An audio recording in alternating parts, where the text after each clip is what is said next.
মিডিয়াতে গ্রুপিং আছে, ঠিক আছে, তারপরে শত্রুতা আছে, এটা থাকবেই। আমাকে মানে প্র্যাঙ্কিংকে অনেকেই অ্যালাউ করে না, তারা চায় যে চেপে ধরতে। যারা মানে কথা লাগাই, ঠিক আছে, ধরেন আমার কোনো আর্টিস্ট কোথাও গেল, তাকে সুন্দর করে বোঝাচ্ছে, হ্যাঁ তুমি তো তোমার এই ইত্যাদি বিভিন্ন কান পড়া দিয়ে, তো অনেক সময় তাদেরকে পথভ্রষ্ট করে ফেলে। এইভাবে আমার অনেক আর্টিস্ট, তৈরি হওয়া আর্টিস্ট অনেক নষ্ট হয়ে গেছে। আপনার প্রোডাকশন হাউস থেকে কিন্তু অনেক মানে জনপ্রিয় মুখগুলো বেরিয়েছে আমরা জানি, তাদের কি কখনো এই বাইন্ডিংয়ে রাখেন যে আপনার প্রোডাকশনের বাইরে তারা বাইরের কোনো প্রোডাকশনের সাথে কাজ করতে পারবে না? হ্যাঁ, অ্যাকচুয়ালি বাধ্যকতা একটা আছে, সেটা অ্যাকচুয়ালি তার ভালোর জন্য।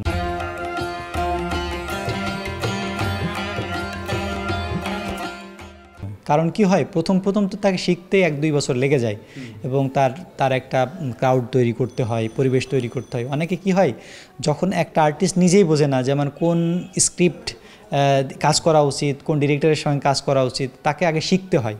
সো আমি চাই যে প্রাথমিক 2-3 বছর সে আমার অধীনে থাক এবং শিখুক। শেখার পর সে বাইরে তার ইচ্ছা মতো যেখানে সেখানে কাজ করতে হবে। আমাদের আপনারা জানেন, সিনিয়র যারা আছে 2-3 বছর যাদের টাইম ক্রস করে গেছে, যারা শিখে ফেলেছে, মোটামুটি বেসিক লেভেল হয়ে গেছে, তারা বাইরে কাজ করতে পারে। এইটা অ্যাকচুয়ালি আমার জন্য না, আমার কোনো লাভ নাই যে একজনের নিয়ে আসতেছি, সে অন্য কোথাও কাজ করলেও কি ক্ষতি, আমার এখানে ক্ষতি নেই। কিন্তু কি হয়, তাকে অনেকে ব্যাড ইউজ করে। মোটামুটি একটু ফেস ভ্যালু হয়ে গেলেই তারা যে কোনো নাটকে কাস্টিং করতে চায়, যে কোনোভাবে তাকে ইউজ করতে চায়।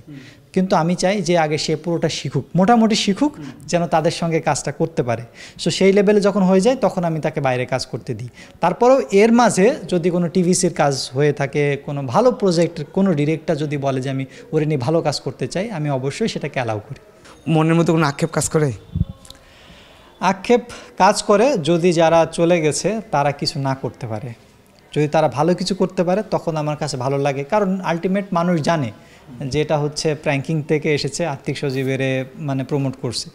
সো সেইটা হলে ভালো লাগে। কিন্তু যদি মানে সে নষ্ট হয়ে যায়, পথভ্রষ্ট হয়ে যায়, দেন সেটা খারাপ লাগে।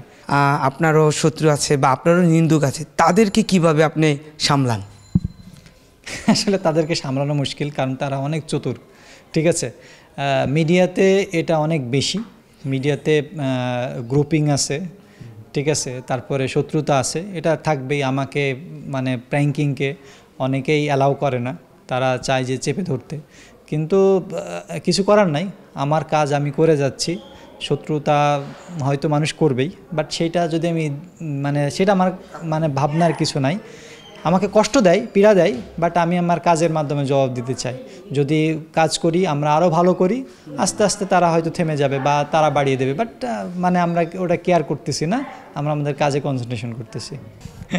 অপবাদ তো অনেক দিয়েছে, ঠিক আছে, এবং এই বিভিন্ন অপবাদ চলতেই থাকবে, এগুলো আর না তুলি, ঠিক আছে। তো আমার সামনে নতুন সিরিজ আসছে, স্কুল গ্যাং। সেটা অলরেডি একটা গ্লিমস আপলোড হয়েছে, এবং ট্রেলার যখন আপলোড হবে সবাই তো মানে বলবে যে এটা কোন লেভেলের কাজ করা হয়েছে। আমরা অনেক কষ্ট করছি এবং চেষ্টা করছি যে বাংলা নাটক যে লেভেলে মানে মেক করছি, আই হোপ দর্শকদের খুবই ভালো লাগবে এবং এটা দুর্দান্ত লেভেলের কিছু একটা হতে চলেছে।